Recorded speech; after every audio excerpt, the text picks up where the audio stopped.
The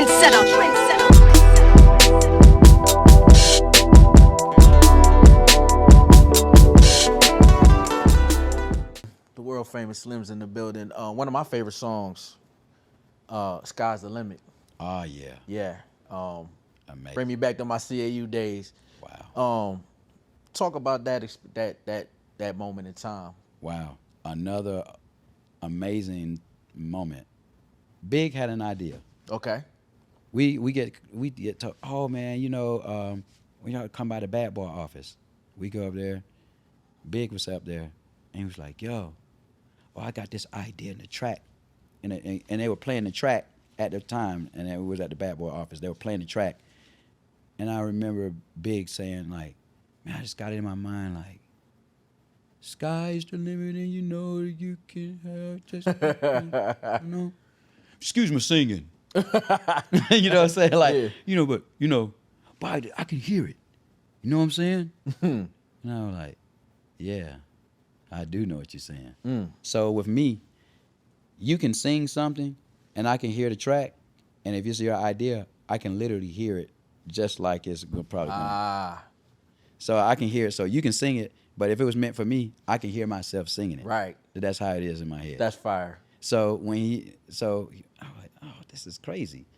So we got there. That's the good thing about 112. Like, you get together, and we know our sounds. We know how it's gonna sound. We know if you put this guy at the bottom part, we know who's gonna be next. And we know how it's gonna fill it out. And then of course, then they allow me to be me. So how I say, gotta keep pressing on. I just put that on there. And then, but it was big. Sky is the limit and you know it. And you know what I'm saying? And so it's just like, okay. And then you put the harmonies in, Yeah.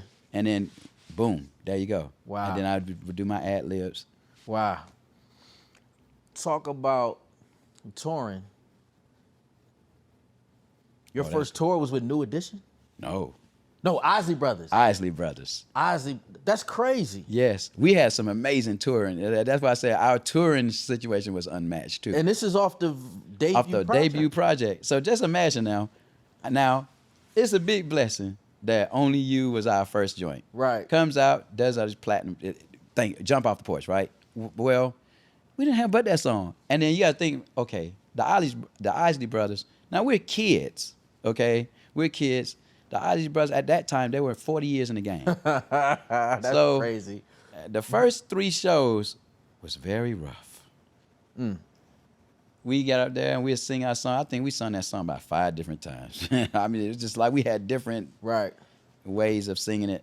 Yeah. Then what we started learning was that, hey, we need to really show our talents. We really need to show, first off, what makes us so special. So what we started doing was we started picking, like, okay, you know what? Slim, I'm going to sing the Babyface record. One sing Brian McKnight. Mike's son, Donny Hathaway. Had another one sing Stevie Wonder. And then, we would just do these songs like cover songs and stuff like that.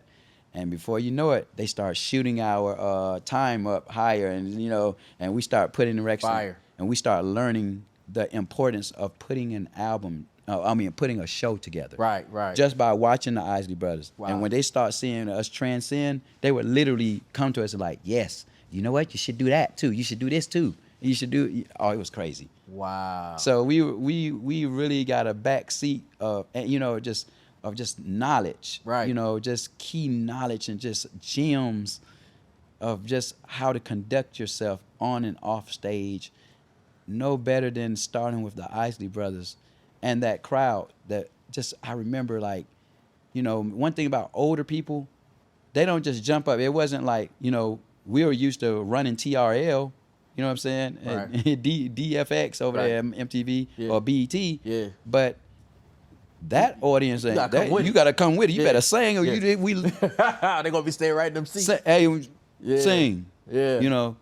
Well, when we started getting the response that we wanted, then that was crazy. What's your most memorable tour? Memorable? Yeah. Oh. I mean, you like Whitney Houston. Janet Jackson. Janet Jackson. New Edition. The- But you know what, though? I think the most memorable is probably, I'm going to say Whitney Houston. yeah. I'm going to say Whitney Houston. Even though each one of them were crazy. So, because you know, Janet really put her guards down and really kicked it with us. You know what I'm saying? But I ain't gonna front. The Whitney Houston tour was even more amazing. So, when you think of Whitney Houston, now mind you, I couldn't even watch cable. Okay, like, so I didn't start learning about these songs until after I got the deal. You know, so you hear the song, now you're hearing The Greatest Love of All and Saving All My Love. I'm thinking like, this big diva, she doesn't want to be. I want purple M&Ms. I'm thinking like she's purple like this. Yeah, that's what I'm like, man, she's probably like, whew. But man, when I actually got a chance to meet her, she was like the cool aunt that you got. Wow. And she just talking just straight up like, yeah, you know, I'm like, whoa. Yeah. Whitney Houston, cool as hell. So at one particular time, they called us early in the morning. We were on tour. She says, hey, well, not her, but it was somebody in her camp.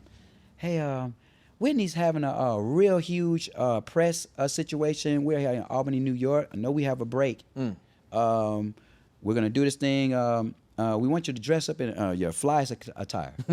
Like, okay, yeah, just come real fly, you know, just real fresh. And we're gonna meet downtown Albany, New York, and it's gonna be a beautiful occasion. Can't wait to see y'all there. Whitney will be there. Okay, cool. So we hurry up and put on our stuff, you know. Oh man, it was crazy. We get down there, and all of a sudden, we're looking at it. It was like 30 minutes, and we're like, man, anybody? All of a sudden, these vans start driving up. I'm like, man, vans. All of a sudden, they come out, Whitney Houston and the dancers with water balloons. Coming out, man, when I tell you they slinging water balloons. Man, at y'all? At us. What? It was a pure jumping. Like, wow. It was a pure just ambush. Wow. A water aqua ambush. Wow. And this is like somewhere on the road somewhere. And so it's downtown. So just imagine like a small area, like a small town. But one thing that was on our side was Toys R Us was right there. We run inside of Toys R Us. We grabbing it. So that's when the Super Soakers had just came. Oh, okay. I'll never forget. I had that too. The one, the big with the green big. Yeah. So we loading up. We got all our stuff, and we came out there. They're sitting out there waiting. They had like balloons and stuff. Oh, we didn't come out of there until we filled up, got all our water balloons, and when we came out, oh, what a time we had. Wow. Well, the next day, Whitney wanted to hang out with us, start playing cards with us, all this stuff. Did not go to bed till 6 o'clock that next morning. Wow. Well, she lost her voice. So what does that mean? Well, just imagine this. Everybody's like, people flying all around the world to come see Whitney Houston. After Albany, New York was Trenton, New Jersey. Everybody know that's where she's from. She's from Jersey.